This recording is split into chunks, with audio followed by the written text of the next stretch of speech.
This month, and of course the third annual anti-racism week started officially yesterday and it will end on the 21st of March. The Department of Justice and Constitutional Development has therefore partnered with Anti-Racism Network of South Africa, an alliance of organizations working together to respond to the issue of racism in South Africa that's been formed by the Nelson Mandela as well as the Ahmed Kathrada Foundation. We had the Ahmed Kathrada Foundation in studio yesterday, so today we look at the justice part of things, as many people are of the view that the justice system is very lenient when it comes to perpetrators of racially motivated crimes. In our studios in Parliament, we have the Deputy Minister of the Department of Justice and Constitutional Development, John Jeffery. Deputy Minister, good morning to you. Thank you so much for coming through. Good morning. Thanks for inviting me, and good morning to everybody watching. Thank you so much indeed. Now, the week this year, of course, is the main purpose of the week is to create broader public awareness about racism and how it actually affects individuals. But I think really the question here is this creation of public awareness. How far does it go? Does it go to your most rural areas where we see farm workers subjected to racially motivated attacks on a daily basis? Look, obviously, we want to create an awareness for everybody in South Africa about racism, and not just about racism, but about what your remedies are. As far as sort of more rural areas, I'm sure more can be done to, well, first of all, there are programs on the radio, on radios and things like that. I'm sure more can be done, but we need the involvement of everybody. Yeah, and of course this year's theme is #RootOutRacism. South Africans are hereby encouraged to understand the root causes of racism. And I personally think the understanding thereof is there on the victims. But the question is, are you penetrating enough to the perpetrators of hate crimes? That's a good question. I think there is a problem of people not understanding racism in its entirety. It's not just racially insulting somebody else, but it's also notions of superiority.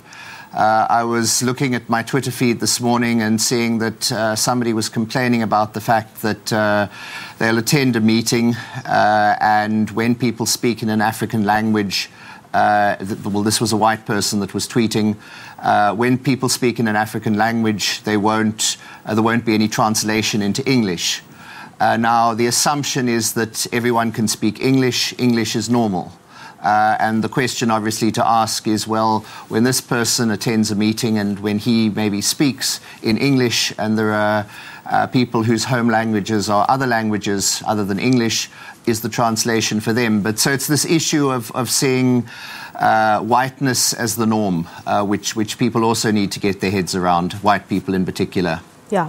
And the issue of reporting incidents of racial crimes, for example, I know it has always been a challenge that these things are happening, but the reporting thereof, it's not happening. And some people, on the other hand, are of the view that the justice system itself is very lenient when it comes to racially motivated incidents. Look, just to give a brief sketch of what the law is, currently racist comments, racist speech, people are being prosecuted under a common law crime called criminal injuria. You've then got the Prevention or Promotion of Equality and Prevention of Unfair Discrimination Act, PROPUDA, which provides for equality courts, and they're effectively a civil remedy between people in South Africa. You can bring a case against somebody else. And there are also penalties, fines that are imposed there. We're then going to be introducing in the next few weeks prevention of hate crimes, prevention and combating of hate crimes and hate speech bill, which will criminalize hate speech and will provide more overtly for the issue of hate crimes or the motive behind a crime to be taken into account when sentencing. All right, so are we seeing the tabling of that particular bill in a few weeks' time? Is that what you're saying? Because many people are of the view that it will be able to respond sufficiently to these crimes. Yes, that is what I'm saying. We are hoping to table in the next few weeks into Parliament. All right. Deputy Minister, I know that you're responsible for your Justice and Constitutional Development, but I believe you may be privy to the situation of what happened at Pollsmoor Correctional Centre and in Leeuwkop here in Johannesburg. What's the department's response on those two particular instances? The escapes at Pollsmoor, of course, and an inmate who was stabbed to death at Leeuwkop. Yeah, look, obviously, well, I've seen reports on both incidents. In the case of the escapees from Pollsmoor, I understand they all have been rearrested.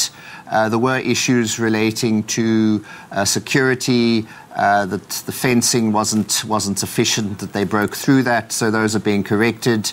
Leeuwkop, I understand, was more gang-related, and so that matter is also being investigated, and measures are going to be proposed as to what can be done to prevent it in future.